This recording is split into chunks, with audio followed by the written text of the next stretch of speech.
So, ngayon guys, punta tayo dito sa baboy ko. So, wait. Kala ko nakawala. Guys. Wala. Sila. Hmm. Hmm.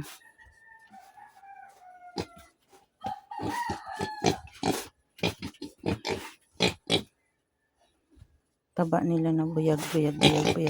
Yung batok guys, oh. Pakainin natin. Nakuha tayo yung pagkain. Ano to guys? 1 buwan pa lang to. Buhat na pinanganak. Ayan. Diba?